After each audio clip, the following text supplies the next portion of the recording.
Imagine kneeling in the heart of the Sahara, a place so desolate that even the wind seems to have died of thirst.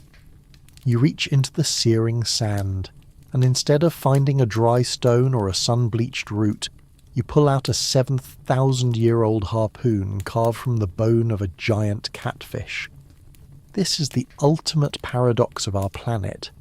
The world's most brutal desert was once a lush, aquatic paradise, a Green Sahara teeming with life, where hippos wallowed in massive megalakes and ancient humans hunted crocodiles from canoes. For over 5,000 years, an area larger than the continental United States was not a wasteland, but a labyrinth of rivers and sprawling savannas. It was home to the Kythians, a mysterious population of aquatic giants, standing nearly 7 feet tall, whose lives were dictated by the water. But then, in what scientists call a geological blink of an eye, the climate switch was flipped. The rains stopped, the megalakes evaporated, and a fertile empire was swallowed by the dunes, leaving behind nothing but ghosts in the sand. Why did this Eden collapse so violently? What happened to the millions of people who called this green expanse home? And most provocatively, did the survivors of this vanished world carry their secrets eastward to found the foundations of ancient Egypt? Tonight, we're travelling back 10,000 years to uncover the greatest environmental erasure in human history. By the end of this journey, you will understand the terrifying fragility of our world and the hidden legacy of a civilization that was literally buried alive by time. Relax, settle in, and let the dust settle as we reveal the mystery of the Sahara's lost ocean. Everything we have been taught about the permanence of our world might be little more than a comforting fiction. We tend to look at the Great Pyramids of Giza or the marble ruins of the Roman world as the definitive markers of human history, yet they may only be the footnotes of a much older, more vibrant story that was erased before the first word was ever carved into stone. If we pause to look at the dust beneath our feet, we might realize that what we consider eternal is merely a brief, lucky interval between catastrophes. How did a vibrant aquatic garden twice the size of Europe, a labyrinth of megalakes and sprawling savannas, transform into the most hostile furnace on Earth in a geological heartbeat? Who were the Kythian people, those 7-foot giants found buried in the sand in the fetal position, clutching fishing harpoons in a land where no rain has fallen for 1,000 years? Why do we find hippos, elephants and canoes etched into the high plateaus of the Tassili Naja, staring out over a horizon of nothing but bone-dry, shifting dunes? Is it possible that the rise of the first ancient cities, or the sudden emergence of the pharaohs, were not the true beginning of civilization, but the final, desperate echoes of a much older world that the sand had already claimed? What happens to a culture's collective memory when the very environment that sustained them vanishes, forcing an entire population to migrate toward a sliver of green that we now call the Nile? Perhaps we should ask ourselves if history is truly a record of what our ancestors achieved, or merely a record of what the Earth allowed to survive. Are we the masters of our own timeline, or are we simply the temporary inhabitants of a climatic window that is already beginning to close? It is a silence that has repeated itself many times before, and one that waits patiently to repeat itself again. If you're listening to this to relax or to fall asleep, that's completely fine. Tell me where you're listening from and what time it is for you right now. Whether you're here for the history or finding a moment to rest, you are where you need to be. Let us return now to a world where the sand was once green.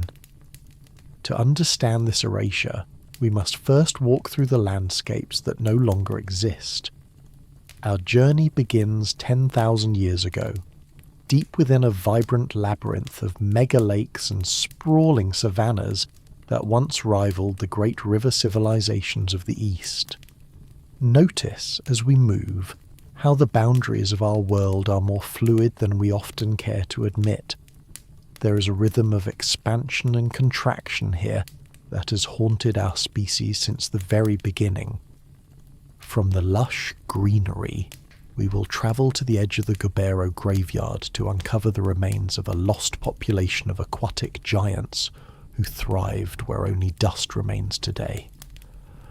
We will then witness the exact moment the world turned, the sudden, terrifying shift where the heavens closed and the Eden was consumed by the red. Finally, we trace the long, desperate migration toward the Nile, seeing how the shadows of a drowned Sahara may have built the foundations of the Bronze Age world we thought we knew.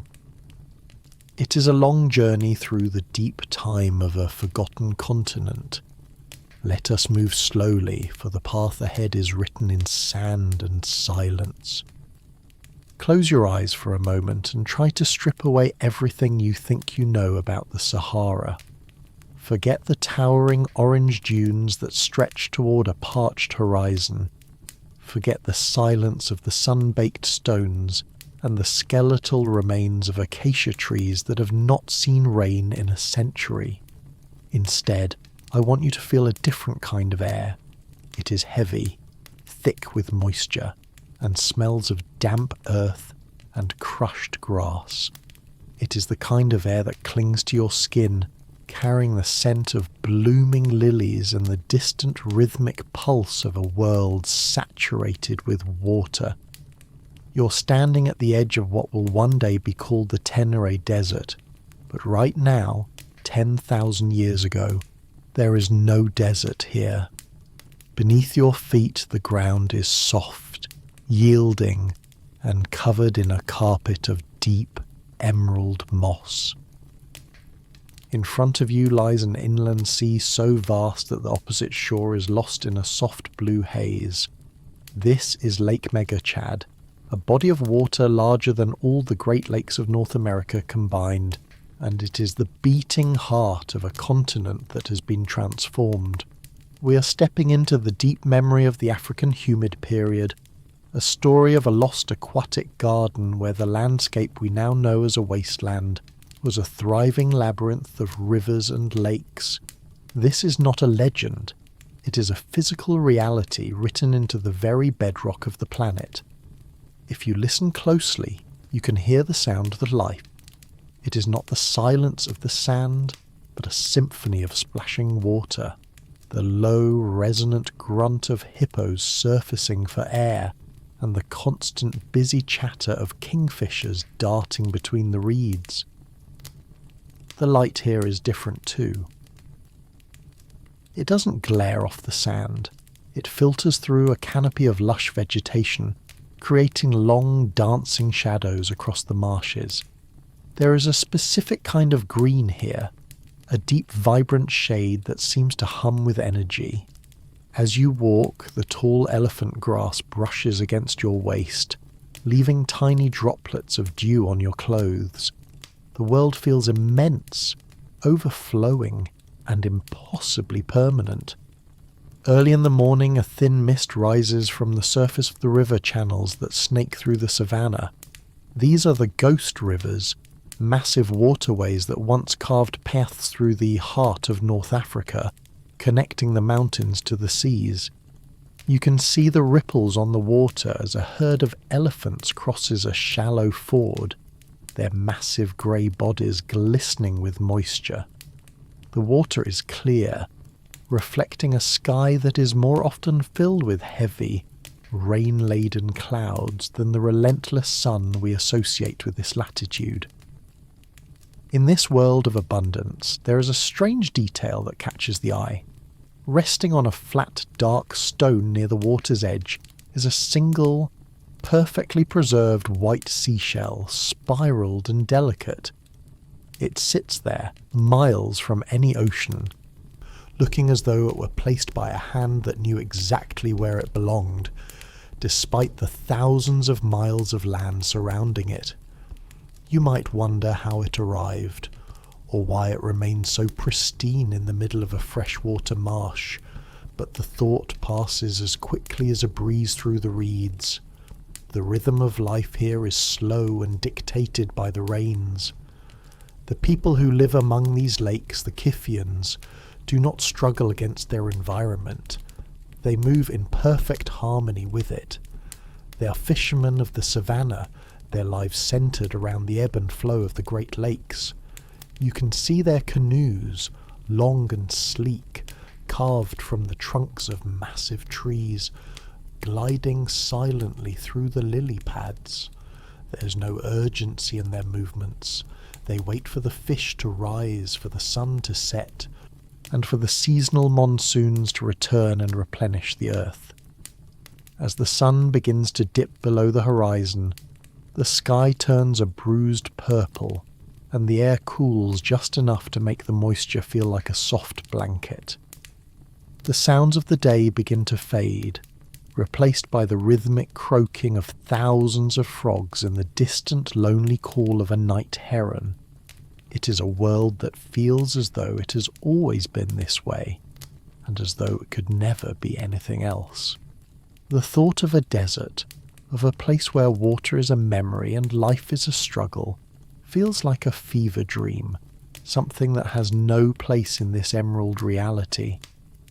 As the humid morning deepens, the mist over the marshes begins to lift, revealing the intricate craft of a life lived entirely on the water. To understand the people of this Green Sahara, we have to look at the objects they left behind, things that have sat in silence for 8 millennia, waiting to tell a story of incredible stability. Near the embers of a communal fire, a man is working on a harpoon. It is not made of metal or stone, but of the dense, polished bone of a large mammal.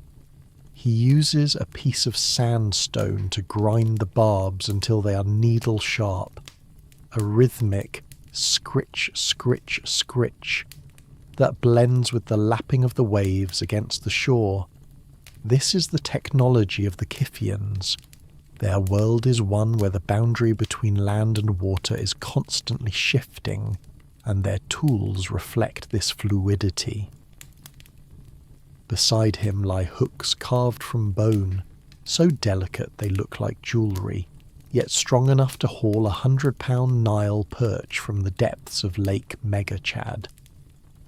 There are also fragments of pottery, the famous wavy line ceramics, that archaeologists find scattered across thousands of miles of what is now barren sand. If you were to run your thumb over these shards, you would feel the ridges and grooves intended to mimic the ripples of the water, a permanent record of a culture that worshipped the flow of the river. The Kiffians themselves are a presence that commands the landscape. They are remarkably tall, many reaching well over 6 feet, with bones that are dense and limbs that are powerfully muscled from a lifetime of paddling and swimming. In the soft light of the afternoon, you can see them moving through the high grass with a grace that seems at odds with their massive frames. They are the apex predators of this aquatic garden, yet there is no sense of frantic struggle in their lives. The lakes are so bountiful, the river so thick with life, that a few hours of work provides enough for days of rest. In the centre of the settlement, a group of women are decorating large clay vessels. They use the serrated edge of a catfish spine to press patterns into the wet earth. It is a slow, meditative process. The air is heavy with the smell of drying fish and the sweet, earthy aroma of the reeds being woven into mats. Life here moves in cycles, the cycle of the sun, the cycle of the moon, and the grand, predictable cycle of the summer monsoons that turn the dusty plains into a shimmering mirror of water. In the heat of the midday sun, when the hippos retreat to the deeper channels and the birds grow quiet in the shade of the acacias, a strange, quiet rhythm takes hold. Near the water's edge, a young man is standing by a large ceramic jar. He dips a carved gourd into the jar, fills it to the brim, and then slowly, deliberately, pours the water back into the lake. He repeats this action again and again, scooping the water out, holding it for a moment, and pouring it back into the vast overflowing lake. He does this for nearly an hour, his eyes fixed on the horizon where the blue of the water meets the blue of the sky, long after his own thirst has been quenched and while others are resting in the shade. No one calls to him, and he does not stop until the shadows begin to lengthen. The scale of this environment is difficult to grasp from our modern perspective. This was not a series of isolated oases, but a contiguous belt of green that stretched from the Atlantic Ocean to the Red Sea. The Green Sahara was a gargantuan engine of life, fueled by a tilt in the Earth's axis that invited the rain-heavy clouds of the tropics to wander far to the north. It created a world where the very idea of a desert was impossible to conceive. To the Kiphians, the water was eternal. It was the floor of their world, the source of their strength, and the silent witness to their rituals. As evening approaches once more, the fishermen return in their dugout canoes, their hulls low in the water from the weight of the day's catch. They move through the ghost rivers, navigating by the stars that are just beginning to pierce through the violet twilight. The fires are relit, casting long flickering shadows against the reed huts. There is a sense of profound, unshakable permanence here. The water has always been here. The rains have always returned. The Kiphians have lived this way for over 1,000 years, and in the slow, humid quiet of the night, there's no reason to believe that the sand is coming. How do we know that this world of water and emerald grass was real, and not just a collective dream of a wandering species? The proof of this lost Eden is not found in the shifting dunes of the surface, but in the quiet, dark layers of the earth and the frozen memories etched into the high, lonely plateaus of the Sahara. If you were to travel hundreds of miles away from the African coast, deep into the Atlantic Ocean, and pull up a core of mud from the seabed, you would find a biological record of this transformation. For thousands of years, the sediment shows almost no dust, only the remains of tiny sea creatures. This tells us that for a vast stretch of time, there was no sand blowing off the continent. The Sahara was covered in a thick protective skin of vegetation that held the earth in place, preventing the wind from carrying it away. Then there are the mountains. High above the scorching plains of Algeria and Libya, on the sandstone plateaus of Tassili N'Ajjer, there is a gallery that defies the modern geography of the region. Here, sheltered beneath rocky overhangs, are thousands of prehistoric paintings and engravings. They are vivid, rhythmic, and hauntingly beautiful. They do not depict the desert. Instead, they show people swimming in deep pools of water. They show hunters in canoes pursuing hippos through reed beds. They show giraffes and elephants grazing on vast open savannas. These are not the imaginings of a desert people. They are the eyewitness accounts of a population that lived in a world of abundance. When you look at these figures painted in red ochre and white clay, you're looking at a photograph of a reality that has been completely erased from the map. The engine behind this transformation was a celestial one, a slow and predictable wobble in the Earth's orbit known as the Milankovitch cycles. Every 20,000 years or so, the tilt of our planet shifts just enough to change the way the sun hits the northern hemisphere.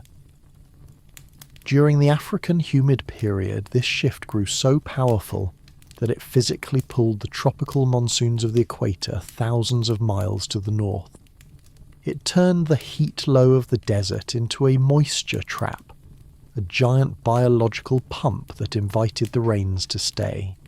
It was a massive, continent-wide negotiation between the sky and the soil, and for nearly 5,000 years the moisture won.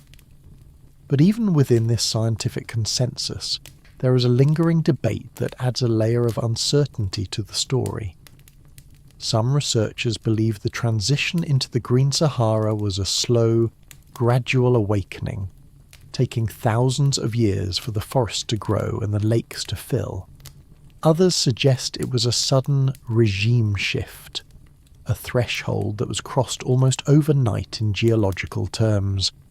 They point to evidence in the lake beds suggesting that once the rains reached a certain intensity, the entire ecosystem flipped into a new state, as if a great green curtain had been pulled across the continent. There is so much that we cannot see, even with our modern tools. We cannot see the individual lives of the people who sat by these lakes, the songs they sang as the sun set over Lake Megachad, or the names they gave to the rivers that now only dry rocky wadis. We can only see the broad strokes, the rise and fall of the water, the shifting of the winds, and the slow, inexorable movement of the stars. The Green Sahara was a vast, silent miracle that functioned perfectly without the need for cities or stone monuments to mark its existence. As we leave this first block of our journey, the humid air of the savannah begins to feel a little thinner. The deep, vibrant green of the grass seems to hold its breath.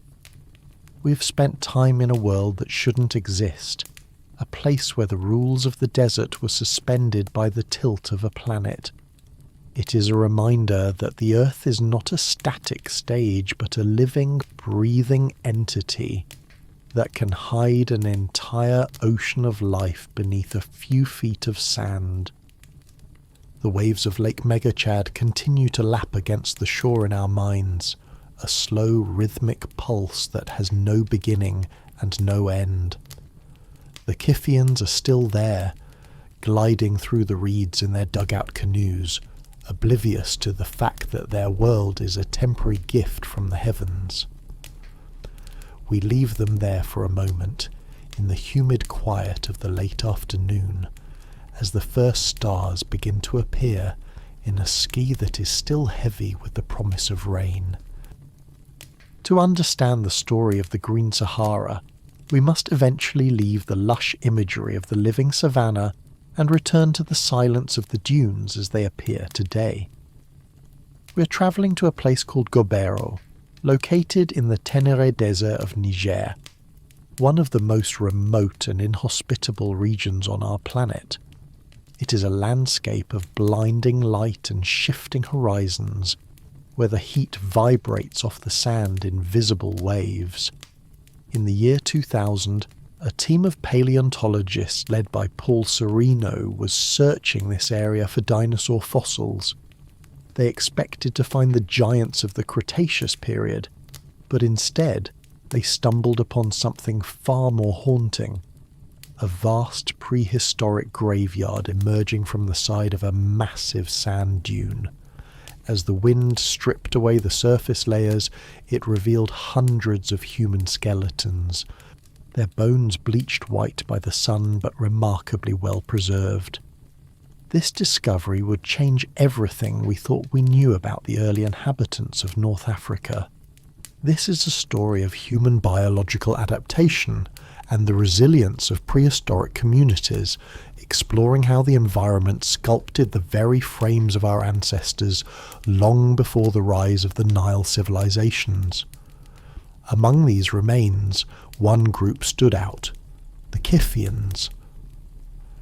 They were the first people to colonize this green world, arriving around 10,000 years ago, and their physical presence tells a story of a life perfectly tuned to the water. When archaeologists measured the Kiefian skeletons, they were struck by their extraordinary stature. These were truly the giants of the ancient savannah, with many men standing well over 6 feet tall. But it wasn't just their height. It was the sheer density of their frames. Their bones were thick, their limbs long, and their muscle attachment points suggested a level of physical power that is rare in modern human populations. Their skeletons tell of a life spent in constant motion, paddling heavy canoes through the mega lakes, swimming across deep channels, and wrestling massive Nile perch and crocodiles to the shore.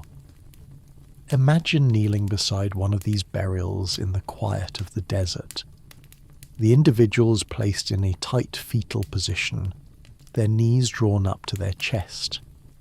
Beside the skull lies a harpoon carved from a hippo's rib, its barb still sharp enough to draw blood. The Kiefians were not just living near the water, they were biologically defined by it. Their diet, rich in the protein and minerals of the lake's bounty, allowed them to grow to such immense proportions. They were the apex inhabitants of an inland sea, a people who lived in a world where the horizon was always blue, and the sound of lapping water was the only lullaby they ever knew. There is a profound sense of stillness at Gobero, a feeling that time has folded back on itself. As you look across the excavation site, the heat haze makes it easy to imagine the dunes turning back into water. You can almost see the tall, dark-skinned Kiefians standing in their reed boats, silhouetted against a setting sun that reflects off a lake 3 times the size of Lake Michigan. They were the masters of this humid empire for nearly 2,000 years, a span of time longer than the entire history of the Roman Empire, and yet for millennia their existence was entirely forgotten, buried beneath the very sand they once watched from the shore. In one of the most well-preserved Kiefian burials, belonging to a man of immense height, there is detail that lingers in the mind of the observers. Resting in the palm of his left hand, which is curled softly toward his chest, is a small, perfectly polished piece of cedar wood. It is a wood that does not grow in the savannah, belonging to a species found only in the high, cool mountains thousands of miles to the north, across what would have been a vast expanse of uncrossable terrain. It sits there, held by fingers that have been bone for 8,000 years, a silent contradiction in a grave filled with the tools of a fisherman. The Kiefian life was one of specialized abundance. They did not need to wander far, for the lakes were eternal and the fish were seemingly infinite. Their pottery, thick and decorated with those iconic wavy lines, was built to stay in one place, stored in huts made of woven grass and mud. They watched the seasons change, the monsoons arrive, and the lake levels rise and fall by a few feet each year. To them, the world was a stable, watery home, and their massive bodies were the perfect vessels to navigate it. They were a people who had reached a peak of physical evolution in a world that rewarded strength and endurance in the water. As the afternoon sun begins to throw long blue shadows across the Gobero dunes, the archaeologists continue their work with a hushed reverence. Each brushstroke reveals more of this lost population, more evidence of a life lived in a paradise that was never supposed to end. The Kiefians are no longer just statistics in a scientific paper. They are individuals, people who lived, laughed, and buried their dead with care and ritual. They remain there, in the quiet of the Tenere, a reminder of a time when the Sahara was a place of deep water and towering men. The air at Gobero during the dawn of the African humid period is not the dry, biting chill of the modern desert, but a soft, clinging mist that smells of wet silt and blooming water lilies. If you were to sit on the edge of the dunes 8,000 years ago, you would hear the rhythmic slap, slap of the water against the hulls of long, narrow canoes. These vessels, carved with immense effort from the trunks of mahogany and cedar, are the mobile homes of the Kiffians. For these people, the land is merely a place to rest. The water is where they truly exist. You can observe a group of hunters preparing for the day. They move with a deliberate, heavy grace, their large frames silhouetted against the pale morning sky. One man, standing nearly 7 feet tall, checks the binding on his harpoon. He uses a cord made from twisted palm fibre, soaking it in water to make it more pliable before tightening it around a barbed bonehead. This act of preparation is a ritual in itself, a slow, meditative process that has been repeated for generations. There is no haste here. The lakes are so filled with life that the concept of scarcity simply does not exist. A single successful strike with a harpoon can provide enough food for an entire family for days, allowing for vast stretches of time dedicated to nothing but observation and craft. As the sun rises higher, the heat begins to draw moisture from the lake, creating a shimmering emerald haze that blurs the line between the sky and the water. The Kiffians are masters of this blurred world. In the centre of their settlement, women sit under the shade of massive wide-leaf trees that no longer grow in this part of the world. They're working with clay, pulling it from the riverbeds and tempering it with crushed shells. They are the creators of the wavy line pottery. Vessels so large and heavy, they seem intended to anchor the community to this specific patch of earth. They use the serrated spines of catfish to press intricate flowing patterns into the wet clay, patterns that mimic the movement of the very water that sustains them. There is strange, quiet regularity to the life at Gobero. Every morning, just as the sun clears the horizon and the first heat begins to stir the air, a group of the older men gathers at a specific sandbar near the mouth of a slow-moving channel. They do not bring their fishing gear, and they do not prepare for a hunt. Instead, they carry small woven baskets filled with smooth white quartz pebbles, stones that have been collected from the distant mountains and brought here over many years.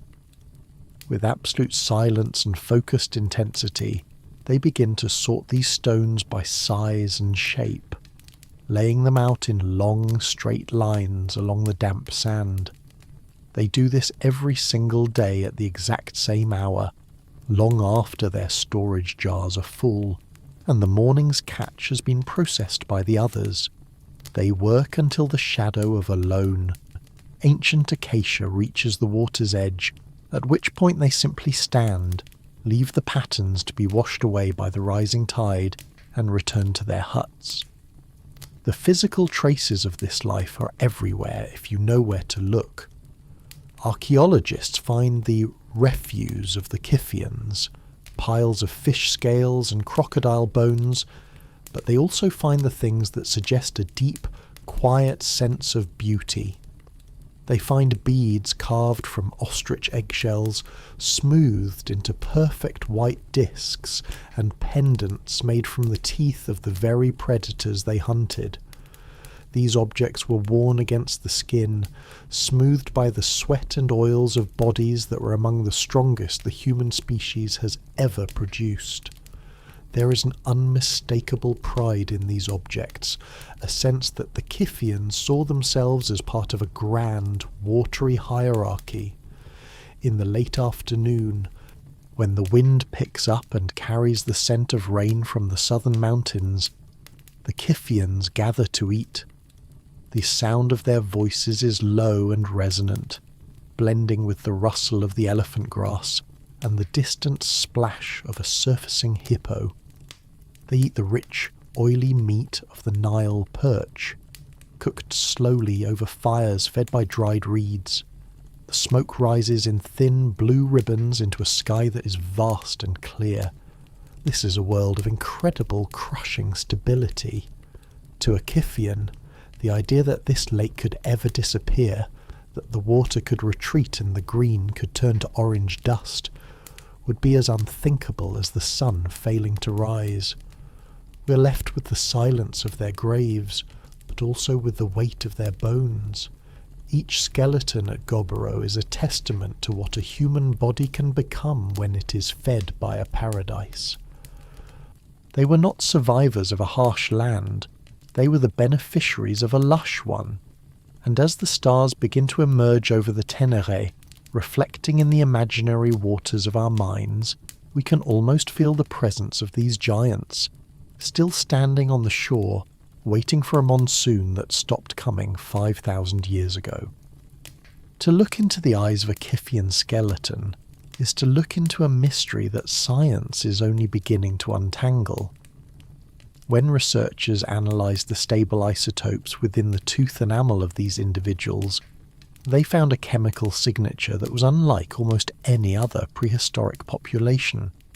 Their bodies were quite literally built from the lake. The carbon and nitrogen levels confirmed that for nearly 2,000 years, these people consumed nothing but the aquatic life of the Green Sahara. They were so specialised, so deeply integrated into the lake's ecosystem, that they had become a biological extension of the water itself. Yet, there is a haunting discontinuity at Gobero that remains one of the most significant voids in the archaeological record of North Africa. Around 6,000 BCE, the Kiffians simply vanished. For nearly 1,000 years after their departure, the sand dunes at Gobero remained empty. No fires were lit, no canoes glided through the reeds, no wavy line pottery was crafted. This period, known as the Gobero Gap, represents a sudden and brutal arid interval when the monsoons failed and the Great Lakes began to shrink. The Kiffians, so perfectly adapted to a world of water, found themselves in a landscape that no longer recognized them. Where did they go? Some scholars argue that they migrated south, following the retreating shorelines of Lake Megachad, eventually merging with other populations in the heart of Africa. Others suggest a more sombre ending, that their extreme physical specialization made it impossible for them to adapt to a life of wandering. They were the masters of the aquatic garden, and when the garden died, they may have died with it. There is no genetic evidence linking the Kiffians to the people who would later inhabit the Sahara. They appear in the record as a sudden, magnificent burst of human potential, and they disappear just as abruptly, leaving nothing behind but their oversized bones and their bone harpoons. When the rains finally returned 1,000 years later, a completely different group of people arrived at Gobero, the Tenarians. They were shorter, more lightly built, and they brought with them a different way of living, cattle herding.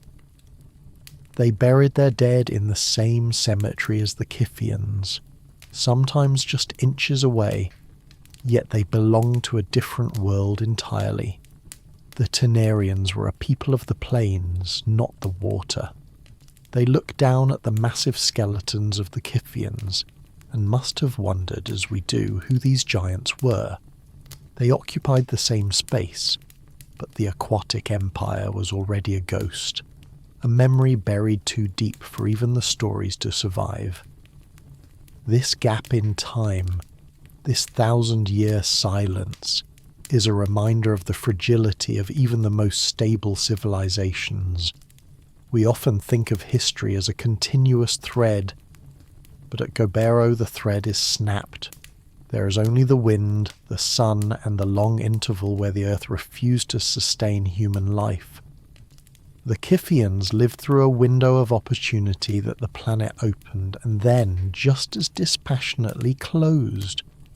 They are a chapter of the human story that was written in water and erased by the sun, a lineage that reached a peak of physical perfection, only to find that the environment had changed the rules of the game.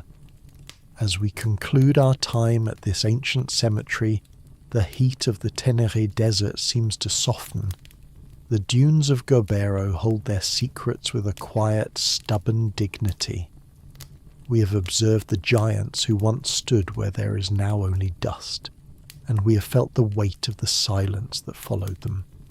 They remind us that to be human is to be a guest of the climate, a passenger on a planet that is constantly, quietly shifting its tilt. The Kiphians remain there, tucked into the fetal position, holding their cedar wood and their bone tools as the desert stars continue their slow, millenary dance overhead. The water is gone, the green is gone, and the giants are gone. There is only the rhythm of the breathing earth, and the long, slow memory of a time when the Sahara was blue. There is no need to carry every measurement or specific date with you as we move forward. You can let the weight of the Kiphian story settle, allowing your shoulders to find a more comfortable position. The fine details are for the earth to keep. Your only task is to follow the rhythm of the narrative. Stay as long as you like in this quiet space. For thousands of years, the Green Sahara existed in a state of seemingly unshakable equilibrium. It was a world where the rains were a promise kept by the heavens every single summer, a world where the lakes were deep and the savannas were endless.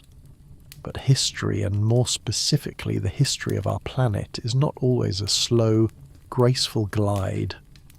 Sometimes it is a series of thresholds, invisible lines in the sand that, once crossed, change everything forever. This is a story of a rapid environmental collapse and the sudden shift of a continental ecosystem, an event that proves how quickly a garden can turn into a furnace. If you were standing in the heart of the Sahara around 5,500 years ago, you might not have noticed the change at first. The sun still rose over the emerald marshes of Lake Megachad, and the hippos still surfaced in the cooling mist of the morning. But the air was beginning to carry a different weight.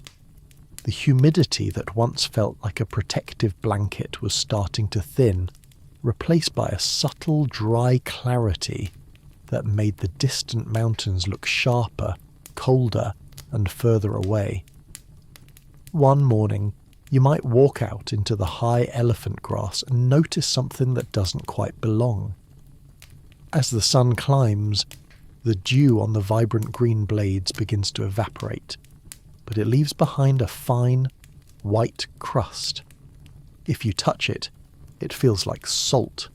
It is a brittle, crystalline residue that hasn't been there for 1,000 years, a tiny chemical whisper that the deep groundwater is rising to the surface, bringing the salts of the ancient earth with it. There is no explanation for it, and no one calls it a crisis, but the grass feels slightly more abrasive against your skin than it did the summer before.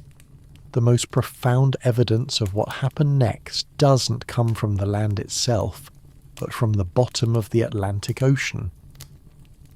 Scientists have extracted long vertical cores of sediment from the seabed off the coast of Mauritania.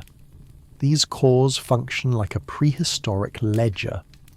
For millennia, the layers are composed of dark organic mud, rich in the remains of freshwater organisms. But suddenly, at a layer corresponding to 5,500 years ago, the mud is interrupted by a thick, gritty deposit of orange dust. This is the dust spike, a dramatic increase in wind-blown sand that jumped 5 to 10 times its previous level in just a few centuries.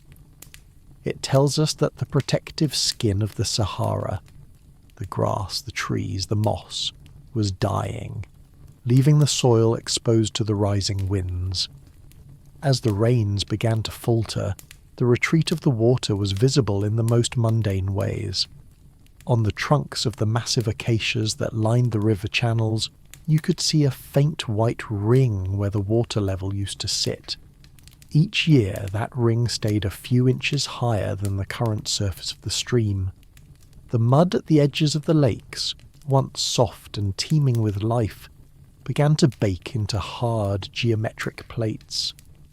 You can hear the sound of the world drying, the rhythmic crackle-snap of the earth as it shrinks under the sun, a sound like 1,000 tiny mirrors breaking at once. The reeds in the marshes, once lush and flexible, became brittle. When the wind blew, they no longer whispered, they rattled.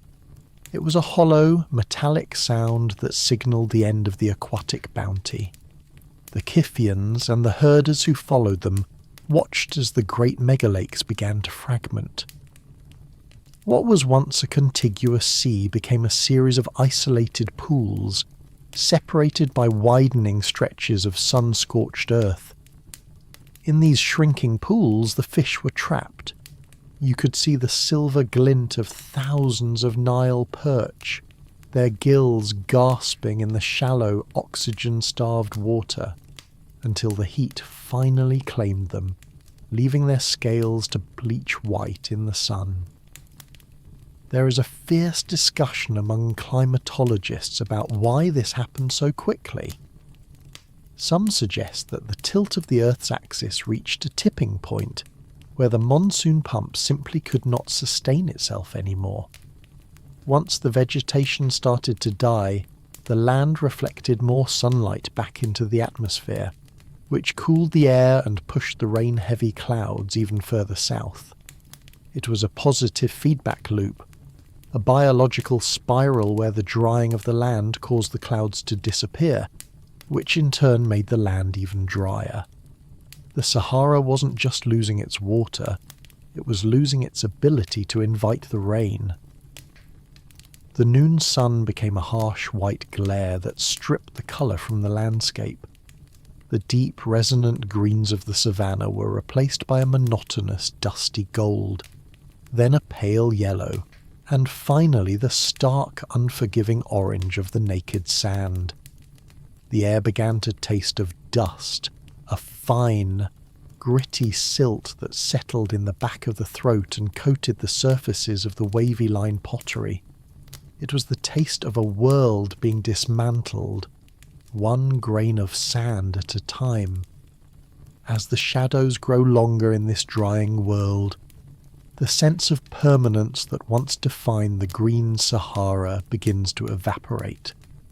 The hunters and herders start to look toward the horizon, not for the clouds, but for a way out. The garden is closing, and the silence of the desert is beginning to hum in the distance.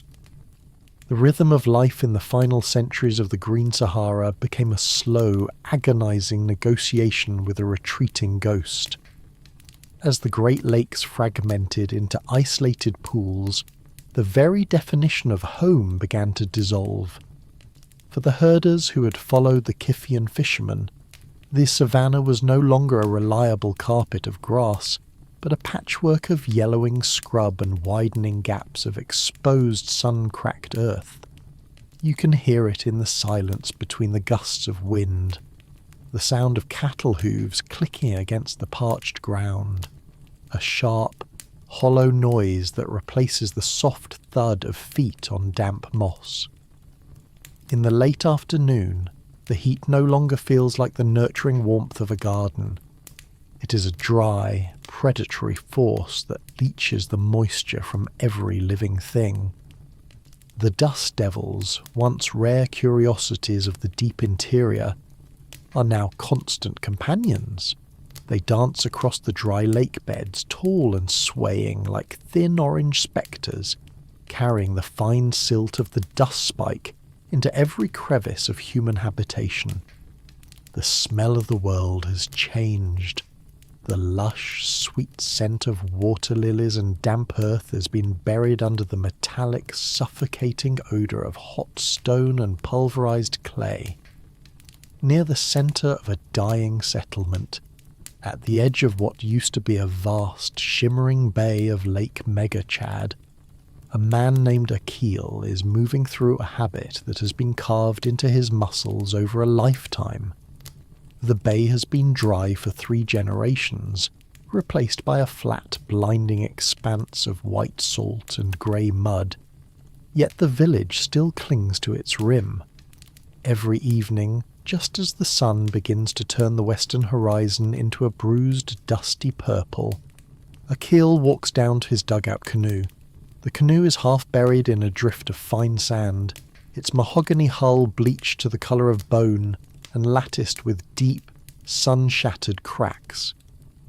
Akil does not try to dig it out. Instead, he climbs inside and settles into the small familiar seat in the stern. With a brush made of stiff elephant grass, he begins to sweep the dust from the floor of the boat, moving with a meticulous rhythmic grace.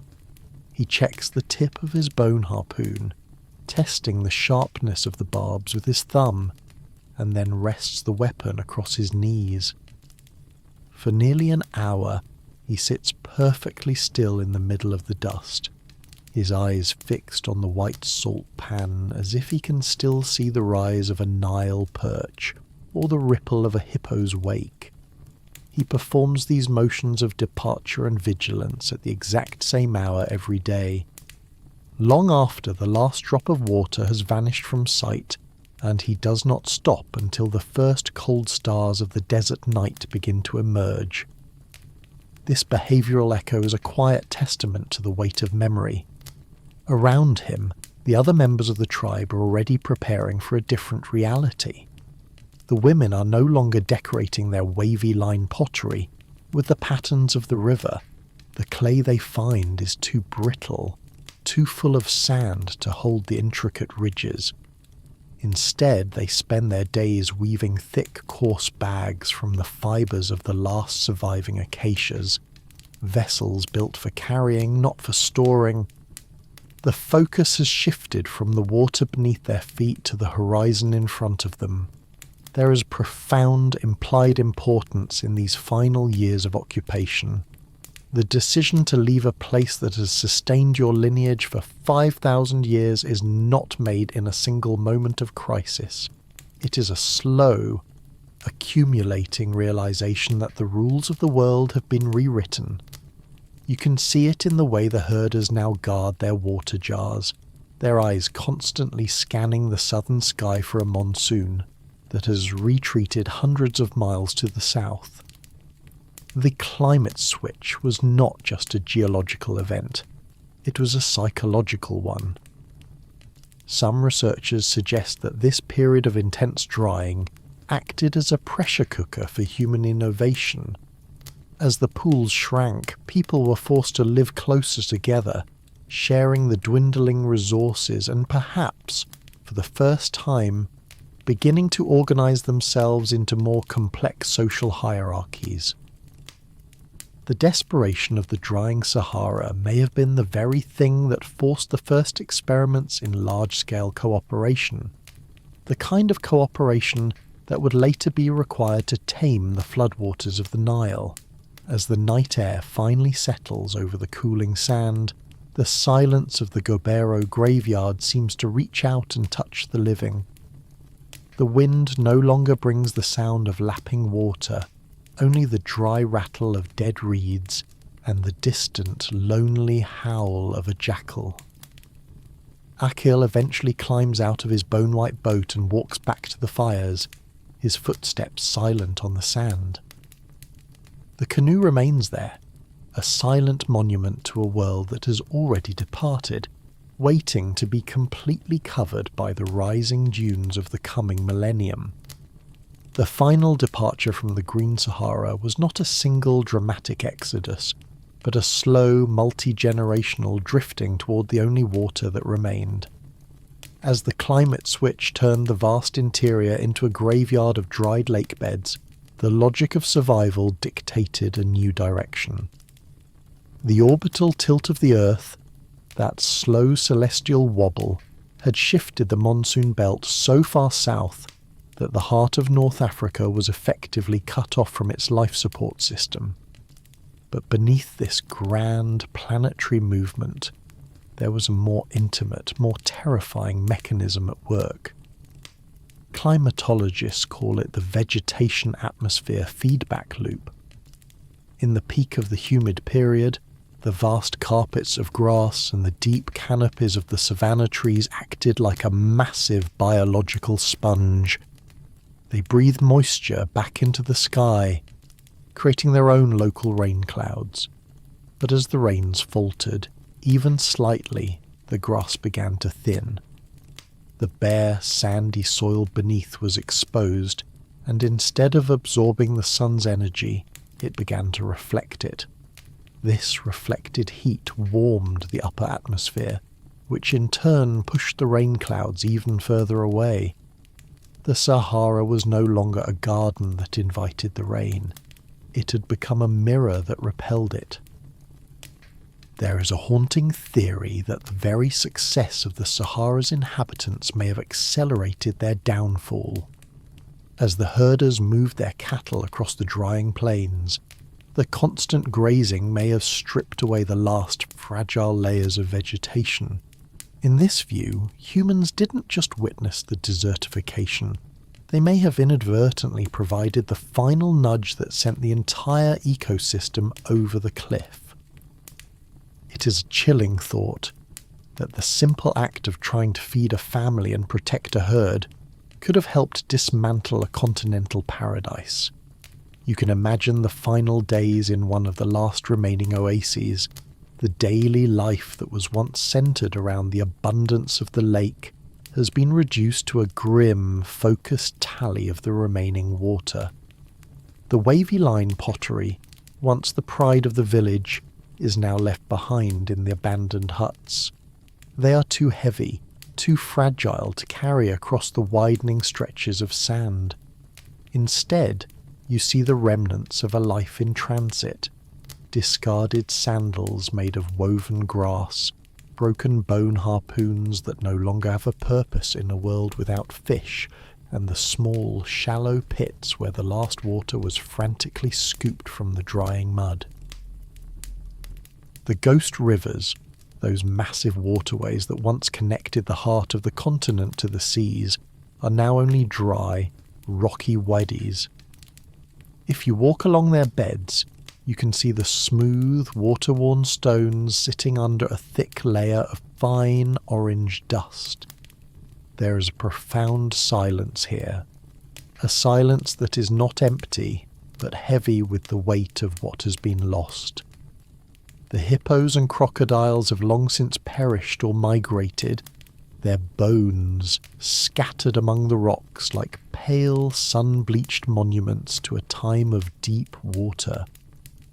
The migration was a movement of thousands of small groups, each trailing their cattle and carrying their children toward the rising sun. They were following the ancient dry valleys, guided by a collective memory of where the water used to be. For many, the destination was the east, toward the only permanent water source that refused to vanish, the Nile. They arrived at the banks of the great river not as conquerors, but as refugees of a lost world, bringing with them the cattle-herding traditions, the spiritual beliefs, and the resilience that had been forged in the crucible of the drying Sahara. There is a vast, empty space left behind in the interior, a void that would not be filled for another 5,000 years. The Green Sahara did not just disappear, it was archived beneath the sand. We are left with the image of a child's toy, a small clay figure of a cow, found by archaeologists in a layer of dust where once there was a marsh. It sits there, perfectly preserved, a tiny echo of a life that was lived in the sun and the grass before the world turned orange. As we end this block of our journey, The wind across the Sahara seems to carry the ghost of 1,000 rattling reeds. The transition is complete. The mirror has been set. The garden is now a furnace, and the only traces of the emerald world are the ones we find in the mud of the deep ocean and the silence of the dry valleys. The great aquatic empire is gone, and the people of the water have become the people of the sand, walking slowly toward a river that will eventually build the pyramids. We leave the drying savannah now, letting the last of its humidity evaporate from our minds. The silence of the desert is all that remains, a long, patient quiet that waits for the earth to tilt once more. As we move toward the final chapter of our journey, the sound of the world changes once more. The dry, rattling silence of the deep Sahara is gradually replaced by the low, constant hum of a living river. We're standing on the banks of the Nile around 5,000 years ago, watching the water rise and fall against the fertile black silt. To the modern eye, this is the cradle of the pharaohs, the beginning of a magnificent, isolated miracle. But if you look closely at the people moving through the reeds and the way they speak to their cattle, you realize that the Nile was not just a birthplace, it was a destination. The heat here is different. It is heavy with the moisture of the river, but it carries a faint, persistent scent of the dry interior, a reminder of the thousands of miles of sand that now lie just beyond the valley walls. The river itself is a massive, pulsing artery of life, but it is also a narrow cage. Unlike the vast open savannas of the lost Green Sahara, where a family could wander for a lifetime across an endless emerald sea, here the world is a thin green line squeezed between two growing deserts. Early in the morning, before the sun has turned the limestone cliffs into a blinding white glare, the air is cool and still. You can see a group of herders leading their longhorned cattle down to the water's edge.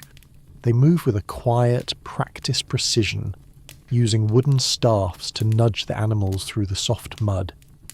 There is a profound sense of continuity in their movements. This is a story about the hidden origins of ancient Egypt, and how the vanishing Green Sahara may have provided the genetic and cultural blueprint for one of history's greatest civilizations. Notice the way one of the men stops by a flat, dark rock near the riverbank.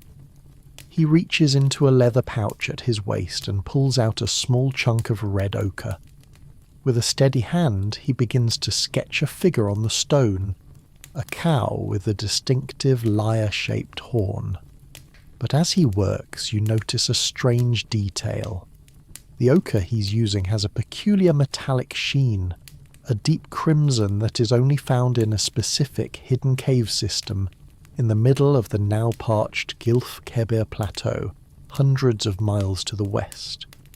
He uses this rare desert mineral to draw a river animal, applying it with a reverence that suggests the stone beneath his fingers is merely a bridge to a place that no longer exists. No one questions his choice of material, and he leaves the drawing unfinished as the cattle begin to low in the rising heat. The daily life here is a transition in progress. You can see it in the pottery being used to store the river water. It is thinner, more refined than the massive, wavy line jars of the Kiphians, yet the patterns are unmistakable. The same ripples, the same serrated edges once used in the heart of the Sahara are being pressed into the mud of the Nile. It is as if the people are trying to anchor their new reality to the memories of a drowned world. The smell of the river, the organic, fermented scent of the flood, is constantly battling the dry, sterile smell of the encroaching sand. As the day progresses, the valley becomes a hive of activity. These are the pre-dynastic communities, the first Egyptians, who are learning to manage the annual flood. But they are not starting from scratch. They bring with them a sophisticated understanding of the stars and the seasons, knowledge that was perfected not in the predictable valley of the Nile, but in the wide open spaces of the Sahara, where survival depended on knowing exactly when the monsoons would arrive. The celestial alignment of their burials, the way they place their dead facing the rising sun, is an echo of a spiritual world that was forged on the high plateaus of the interior. You can sit in the shade of a palm tree and watch the social fabric beginning to tighten. In the Green Sahara, if a pool dried up or a neighbour grew hostile, you could simply move your herd to the next lake. But here, on the Nile, there is nowhere else to go. The desert is closing in from both sides, acting like a giant environmental funnel. This confinement is forcing a change in behaviour. People are living closer together, their houses made of mud bricks and reeds clustered in dense villages. They are beginning to appoint leaders, to create laws for the sharing of the water, and to build the first permanent shrines. As the sun begins to dip behind the western cliffs, the land of the dead in later Egyptian mythology, the valley cools rapidly. The lowing of the cattle fades, replaced by the rhythmic chanting of the village elders. They are not singing about the river, their stories are about the great green, a place where the rain never stopped and the grass was as high as a man's head. To the children born by the Nile, these are legends. To the old men, they are the only truth that matters. The Nile was the refuge, the only place left where the dream of the Green Sahara could survive, albeit in a new, more rigid form. As the stars emerge over the valley, reflecting in the dark, slow-moving water, we can feel the presence of a 1,000-year migration finally coming to rest. The ghosts of the Sahara have found a new home, and the stage is set for the rise of a kingdom that would spend the next 3,000 years trying to remember what it was like to be free on the savannah. As the midday sun reaches its zenith over the Nile Valley, the world seems to shrink. The heat here is a solid thing, vibrating between the dark, fertile banks and the stark, white limestone cliffs that define the edges of this narrow world. If you were to walk through one of these early settlements 5,000 years ago, you would feel the ground change beneath your feet. It is no longer the resilient, mossy floor of the savannah, but the heavy, damp, black land, the Kemet, a thick layer of silt deposited by the river's annual retreat. It clings to your ankles, cool and mineral-rich, smelling of ancient mountains and decaying vegetation. The rhythm of life here is governed by the pulse of the river, yet the ghosts of the Sahara are everywhere, woven into the very fabric of daily survival. In the shade of a low-slung hut made of woven papyrus and mud, an old man is sharpening a flint knife. The blade is long and curved, but if you look at the edge, you will see a series of tiny serrated teeth, the same wavy line pattern that his ancestors once pressed into the clay jars of the deep interior. He moves the stone with a slow, grinding patience, the scritch-scritch of the flint echoing the sound of the wind against the cliffs. Outside, the cattle are being moved into the communal enclosures. These are the descendants of the Saharan herds, animals with massive lyre-shaped horns that seem too heavy for their frames. In the Green Sahara, these cows were symbols of movement and freedom, wandering across thousands of miles of open grass. Here, they're tethered to the river. You can see the herders using long, braided ropes of linen to guide them through the high reeds. The smell of the cattle, warm, musky and familiar, blends with the sharp, sweet scent of the blue lotus flowers blooming in the shallows. It is a scent that bridges two worlds, a reminder of the savannah carried into the heart of the marsh. Deep within the settlement, near a communal granary built of sun-dried bricks, a woman named Meret is sitting on a mat of woven elephant grass. Beside her lies a stack of massive, wide-mouthed baskets, each one large enough to hold a month's supply of grain. They are woven from the split fibres of the doom palm, a tree that survives on the very edge of the encroaching desert.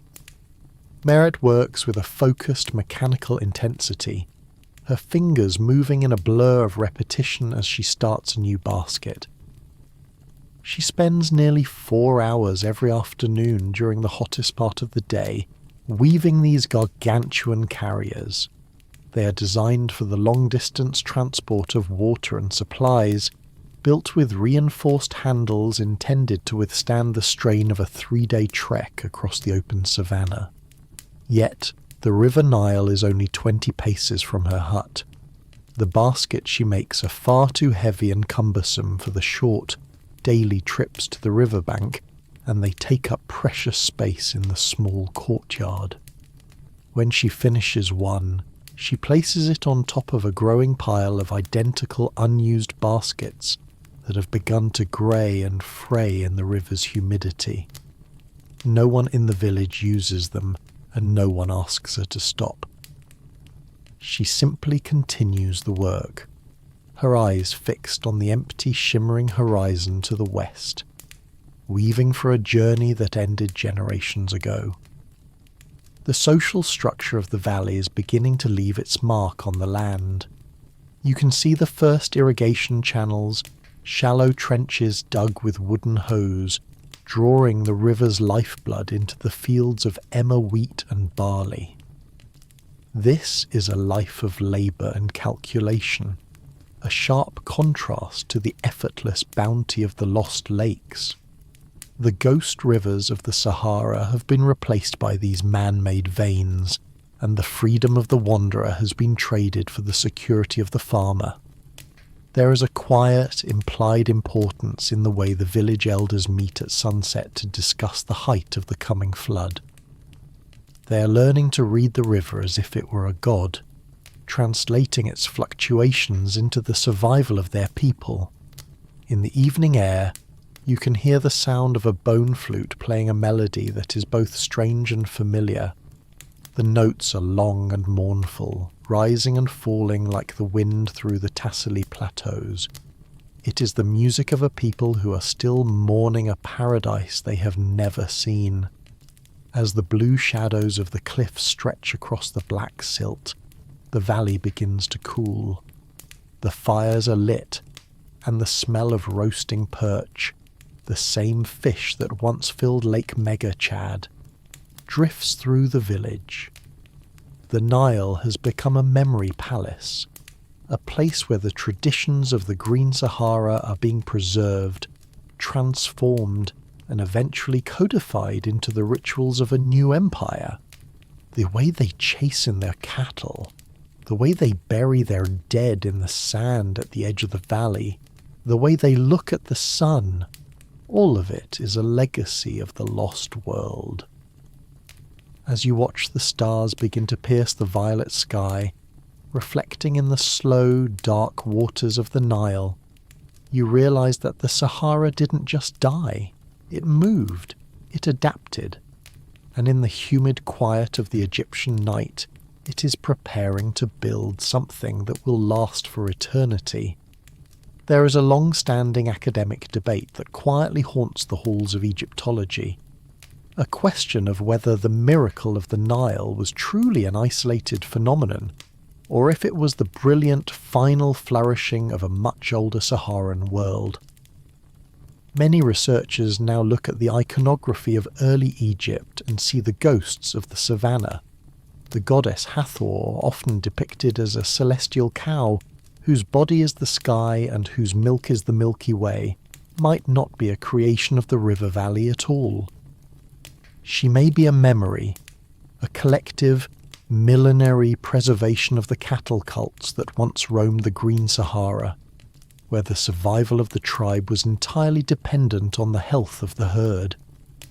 When the pharaohs wore the bull's tail on their belts, they were perhaps not claiming the power of the river, but the ancient, wandering authority of the Saharan herders. Archaeologists have identified a direct link in the ceramic and burial traditions between the drying heart of the Sahara and the earlier settlements of the Nile. The Nabta Playa stone circle, located in the deep desert west of the Nile, predates Stonehenge by over 1,000 years. It is an astronomical calendar built by cattle herders to track the arrival of the summer monsoons. It proves that long before the first pyramid was ever conceived, the people of the Sahara possessed a sophisticated understanding of the stars, a triaxial knowledge that they carried with them as the water retreated, eventually using it to align the Great Pyramids with the North Star. The miracle of Egypt was, in many ways, a massive transfer of Saharan technology and spirituality. Yet, despite these echoes, there is a profound silence where the bridge should be. We call this the Great Void. We do not know the names of the leaders who made the final decision to leave the shrinking oases. We do not know the songs they sang as they crossed the final 100 miles of sand to reach the Nile. There are no written records of the negotiations that must have occurred between the refugees of the sand and the original inhabitants of the valley. Much of the journey was an oral one, a story told around dying fires that eventually faded into the roar of the river. What we see in the archaeological record are only the hard objects, the pottery, the beads, the stone circles, while the heart of the migration remains invisible. There is a sense of implied importance in the specific placement of the earliest Egyptian graves. They are almost always located on the Red Land, the high dry sand just outside the reach of the Nile's flood. It is as if, even in death, the people refused to fully integrate with the river. They chose to sleep in the sand facing the west, looking back toward the lost emerald world that had been swallowed by the dunes. This vac between the river and the desert quietly mattered. It was the psychological boundary between who they were and who they were becoming. In the deepest hours of the Egyptian night, the Nile flows with a heavy ancient gravity. The limestone cliffs seem to lean in, guarding the narrow valley from the vast, silent waste that surrounds it. The people of the Nile have become masters of the water once more, but it is a different kind of mastery than that of the Kiphians. It is a mastery of measurement, of control, and of stone. They have built monuments that will last forever, perhaps as a way to ward off the terrifying realization that an entire world, an area larger than a continent, can be erased in a few generations. If you were to sit by the river now in the cool, humid quiet before dawn, you can almost hear the rustle of the savannah in the sound of the papyrus reeds. The ghost rivers are still there, in the blood of the people and the shapes of their gods. The Green Sahara did not disappear so much as it went into hiding, sheltering within the rituals and the stone of the Egyptian world. Every pyramid, every temple, every carved hieroglyph is a whisper from a land where the rain once never stopped. We leave the Nile Valley now, as the first light of dawn begins to touch the tips of the cliffs. The story of the Green Sahara has found its final resting place, preserved in the black silt and the white stone. It is a reminder that glory is often the result of a quiet, desperate escape, that the greatest civilizations are sometimes just the survivors of a paradise that was lost. The silence returns to the desert, a long, patient wait. The sand continues to shift, covering and uncovering the harpoons and the pottery, as the earth slowly, imperceptibly, continues its tilt. The garden is gone, but the dream remains, tucked away in the shadows of the valley, waiting for the rains to return. You may notice the edges of these historical facts beginning to blur, and that is exactly as it should be. Do not fight to remember the names, but instead look for the shape of the transition. The pattern of the shift is what truly matters. If we stop here for just a moment and look back at the distance we've travelled through the deep time of this continent, the perspective begins to shift. We have walked through the emerald marshes of a Sahara that no longer exists, stood beside the massive silent frames of the Kiffian giants, and watched as the moisture was slowly, relentlessly leached from the air. From this distance, the individual stories of the fishermen and the herders begin to blur into a single, overwhelming movement. We're no longer looking at a series of isolated events or a few scattered archaeological sites. We're witnessing a planetary transition, a moment when the very skin of the Earth was rewritten. The humid, heavy air of the lost savanna has been replaced by a thin, dry clarity that stretches for thousands of miles. The Amazon of Africa, with its labyrinth of rivers and its inland seas, has been archived beneath a layer of sand so vast that it can be seen from space. When we stand at this height, the dunes no longer look like obstacles. They look like a shroud, a silent, shifting monument to an era of abundance that was tilled back into the earth by the hands of the wind. As we look across this landscape, the signs we have observed along the way start to arrange themselves into a haunting, coherent pattern. We see the white seashell sitting on a salt pan miles from any shore. We see the needle-sharp bone harpoons resting in the hands of skeletons that have been bone for 8,000 years. We see the rock paintings of swimmers and hippos etched into high, scorched plateaus where no rain has fallen for a millennium. We see the wavy line pottery, its ridges once mimicking the ripples of Lake Megachad, now brittle and half buried in the orange silt of the dust spike. These are not just curiosities. They are the fragments of a world that functioned with a stability we can barely comprehend. The white rings on the trunks of the dead acacias, the salt crusting on the morning grass, the rhythmic crackle of the drying mud. These were the whispers of a world being dismantled. They exist now as a single still image, a garden frozen in the act of becoming a furnace. The transition was so complete that the only evidence of the water is found in the very sand that replaced it. The scale of this erasure is staggering. This did not happen in a single valley or to a single tribe. It happened across millions of square miles, an area larger than the continental United States stretching from the Atlantic to the Red Sea. It did not happen in a single afternoon, yet in the grand timeline of the planet, it was a sudden, violent blink. For over 5,000 years, the Green Sahara was a gargantuan engine of life, and then, in just a few centuries, the engine was stopped. Millions of people were forced to move, their entire reality evaporating beneath their feet. Billions of tons of sand were summoned from the dry lake beds and carried across the ocean to the seabed of the Atlantic. The ghost rivers were not just dried up, they were erased from the memory of the land. We are looking at a continent-wide silence that has lasted longer than the history of all modern civilizations combined.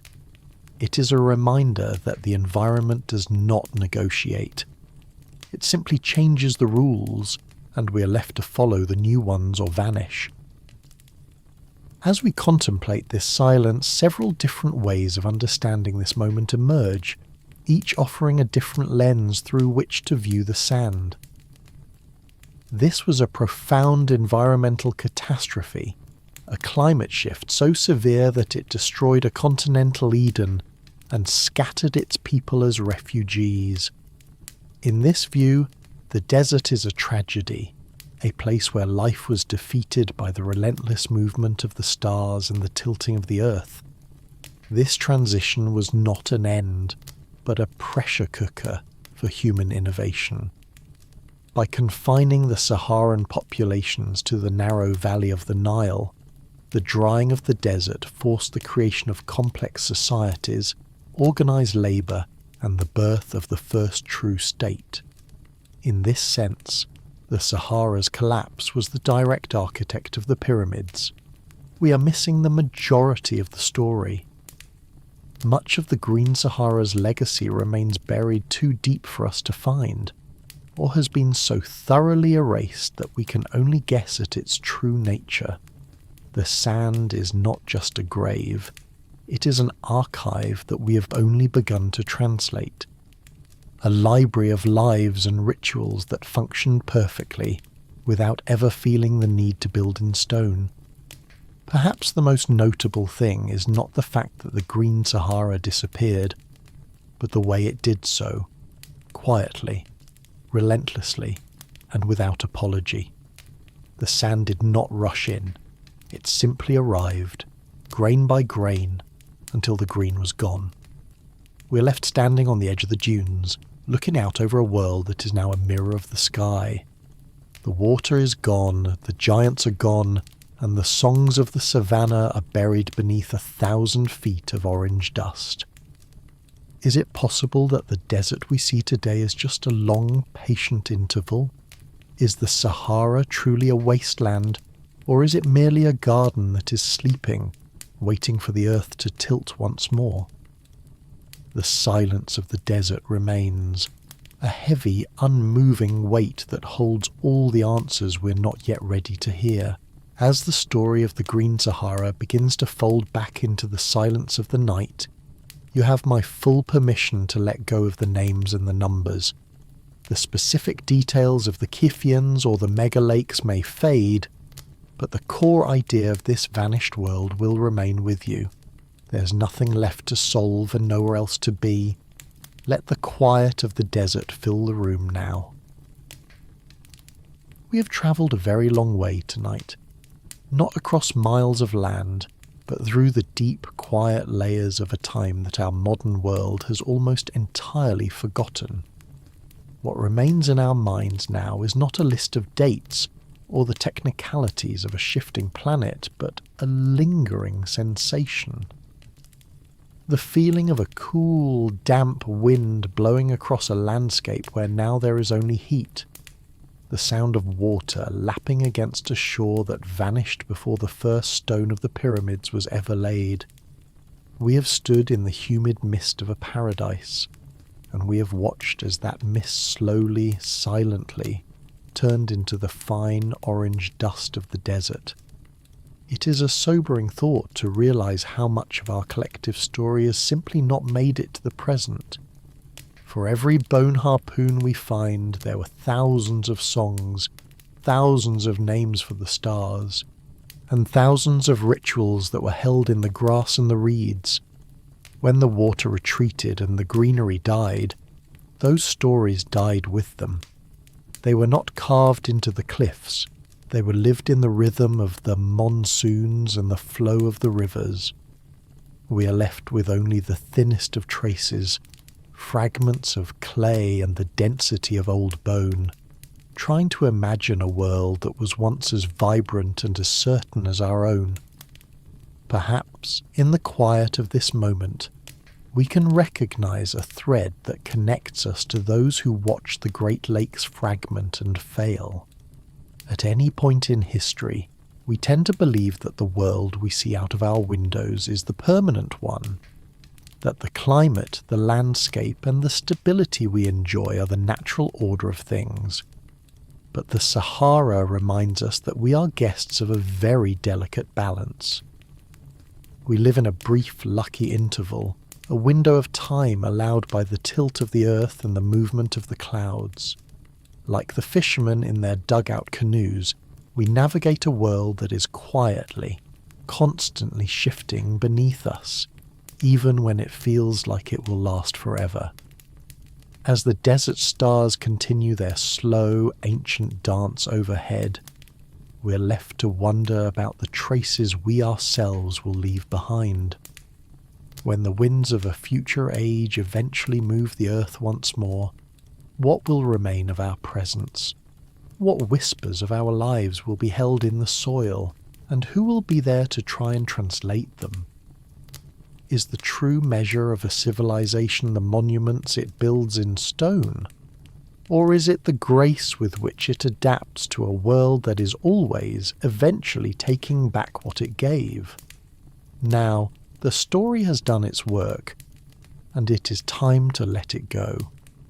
The Green Sahara is resting now, archived beneath the dunes and the silence of the deep interior. There is no more need for questions or for understanding. The sand is shifting. The memory of the water is tucked away within the earth, and the long, patient quiet of the desert is all that remains. Let the weight of the night settle over you now. The journey is finished, and the rest can be left to time.